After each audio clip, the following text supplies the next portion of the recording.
देवा, अरे ये देव्या, उठ की र. किती निजशील. मुंबईसनं दमून आलास ते ठाव आहे मला. गावाकडं आल्यावर आईबाला जरा मदत बिदत केलीस तर जातीला बट्ट्या लागल बघ तुझ्या. पोरग हातरुणातनं बाहेर येत नाही हे बघून शेवंता जरा वरडलीच. डाव्या कुशीवरनं उजव्या कुशीवर लवंडत देवदास बी तितक्याच ताकदीनं ओरडला. ये गप बस हा काय. तिथं मुंबईत तो बॉस दम देतोय. गावाकडं आलं तर तू दम देतीस. आलोय 8 दिवस तर झोपू दे की. मुंबईत काय झोपा काढाय जातोय होय मी. कामाला जातोय नव. गावी आलं की जरा आराम करू देत नाहीस. नुसतं पिरपिर पिरपिर. जा, नाही उठत मी. असं बोलत त्यानं परत अंगावर पांघरून ओढून घेतलं. काय बाई हे असलं पोरग तरी. असं म्हणत शेवंतानं चहाचं भांड चुलीवरनं खाली उतरलं. शेवंते, अगं ये शेवंते, हाईस का ग घरात. चहा पितेल्या शेवंतानं हातातला कप तसाच खाली ठेवला आणि उजदाराकडं मान डोकावली आणि दारात साऊला बघून बोलली. साऊ, अगं इतक्या सकाळच्या पारी काय झालं ग. ये, आधी आत ये. जरा वाईत चहाचा घोट घे ये. दाराच्या तोंडावर चपला काढून मोरं सरकवीत साऊ घरात शिरली. शेवंतीनं घरच्या दुधाचा पांढरा धोड चहाचा कप तिच्या मोरं केला. हातात कप घेत साऊ बोलली. या काम आहे ग शेवंते, नाही म्हणू नगस. काय झालं. इतक्या भल्या पाटेचं काय काम काढलंस. समद हाय नव बरं. अग समद ठीक हाय, पर गावाकडनं सांगावा आलाय. तिचीच जरा काळजी लागली बघ काल धरणं. का, काय झालं. दादा वहिनी हाईत नव बरी. अगं हाईत की, समधी बरी हाईत. पर शेवंते, झालंय काय. दादाला काल सांच्याला कावळा शिवलाया. हात तिच्या मारी. एवढंच हाय वय. मग शिवना तिकडं. कोणतरी तिच्या नावानं रडलं की पडल उतारा. शेवंता जोरात हसायला लागली. अगं मी त्याच्यासाठीच तुझ्याकडं आलीया. साऊ चहाचा कप खाली ठेवीत बोलली. बोल, माझ्याकडं काय काम हाय. शेवंतीनं फिरून विचारलं. माझी धाकली भन इमल, ती हाय शेजारच्या गावात. तर मी आणि तुझा पोरगा गाडी घेऊन तिच्याकडे जातो. तुझा देव्या जरा मोरं होईल आणि इमलाला सांगल की तुझा भाऊ मेलाय. मग ती जोरात रडल आणि मग लगेच मी येऊन खरं काय ते सांगन. माझी इमला रडली की उतारा बी पडल आणि भावाला कावळा शिवल्याचा दोष बी जाईल. कसं म्हणतीस. साऊ एका दमात सारं काही सांगून रिकामी झाली. बेस आहे की ग येवजना. शेवंती गालात हसत बोलली. परत एक नजर देव्याकडे टाकून बोलली. खरं हे पोर आलंय ते नुसतं लोळतंय. तूच बघ सांगून येतंय काय तुझ्या संगट ते. मगापासनं हातरुणात लोळत असलेल्या देव्यानं दोघींचं सारं बोलणं ऐकलं होतं. ही असली योजना ऐकून देव्याची नीस पार कुठल्या कुठं पळाली होती. तो आईकडं आणि साऊ मावशीकडं बघून जोरात भडकला. ए बायांनो, मी तुमचं सारं बोलणं ऐकलंय. मला काय मार बसवायचा आहे वय तुम्हाला. असली खोटी बातमी इमल मावशीला मी दिली आणि मागणं तिला कळालं की बातमी खोटी आहे, तर मावशी आणि तिच्या गावचं गावकरी बी मला हाग्या मार देतील. हे असलं काय करायला मला अजिबात भाग पाडू नका. आधीच सांगून ठेवतोय. मी काय मावशी संगट जाणार नाही म्हणजे नाही. अरे ये पोरा, जरा हळू बोल. उगा वरडू नकोस. मी काय सांगती ते तरी एकडाव ऐक. साऊ काकुळतीला येऊन बोलली. बोल.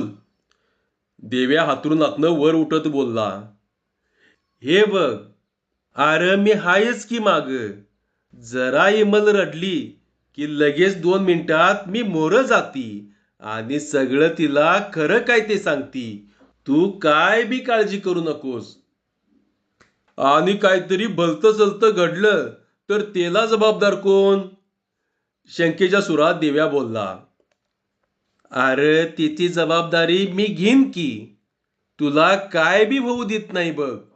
पर लेकरा, तू या खेपला नाही एवढं बोलू नकोस. साऊ मावशी गायावया करत पुन्यांदा बोलली. नाही होय करत या दोघी मैत्रिणींनी देव्याला एकदासा तयार केला. पर देव्या मात्र मनातनं पार बेदरून गेला होता. तसं बघितलं तर साऊ आणि शेवंता एकाच गावच्या, लहानपणीच्या जीवाच्या मैत्रिणी. नशिबानं दोघींची लग्न ठरली ती बी एकाच गावात. एकमेकींच्या कामाधंद्याला अडीअडचणीला दोघी बी येत जात होत्या. शेतातले असू देत नाहीतर घरात कसला कार्यक्रम असू देत. साऊच्या मत्तीला शेवंती आणि शेवंतीच्या नडीला साऊ हजर हायच. दोघींची पोरं बी एकामेकाला जीव लावित होती. असा दोघींचा घरोबा लई जवळचा. पर आजचा प्रसंग निराळा होता. यात काय बिघाड झाला तर देव्याची हाडं फुकटात फुटणार होती. नाईलाजानं का होईना साऊ मावशीकडे बघून देव्या या गोष्टीला तयार झाला.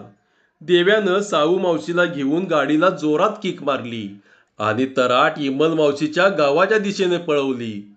गाव जवळ येईल तसं देव्याची छाती बी धडधडायला लागली.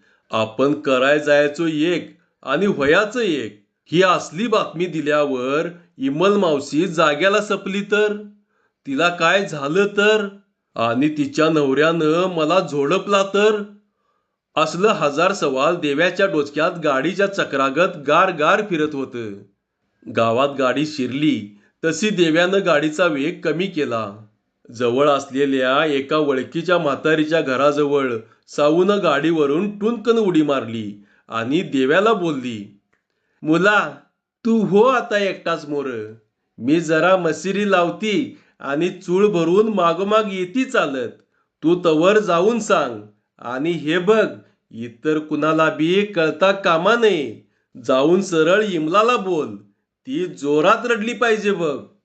साऊ मावशे, पाटक्यान ये बघ.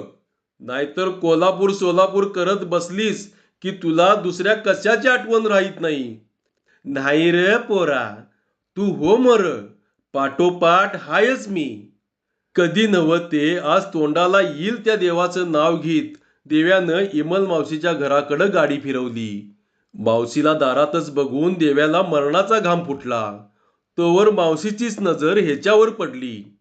अरे तू देवदास नव, शेवंता अक्काचा? होय. गाडीवरनं उतरत देव्या पुटपुटला. ये ये, आत ये. असं म्हणत मावशीनं देव्याला घरात नेलं. देव्याला बी हेच पाहिजे होतं. इकडं काय काम होतं र? मावशीनं पाण्याचा तांब्या देव्यामोहर धरला. मावसे, तुझ्याकडंच आलतो. असं बोलत देव्यानं घाट घाट पाणी घोटत तांब्या रिकामा केला. मावशीला कसं सांगू याचं कोडं देव्याला पडलं होतं. देव्याच्या काळजाचं ठोकं आता 80च्या गतीनं पळत होतं. माथ्यावरचा घाम पुसत देव्या बोलला. मावसे, अरे बोल की. मावसे, आता ग बाई, असं काय मावसे मावसे करतोयास? बोल की काय ते बिगीन. मावसे, परसाकडं आलंय. कुठं जाऊ? देव्या काहीतरी बोलायचं म्हणून बोलून गेला. तसं इमल जोरात हसली आणि तिनं परड्या अंगाचं संडास दाखविलं. वेगानं पळत देव्यानं संडास गाठलं आणि तिथं सांगू की नको सांगू याचा विचार करीत बसला.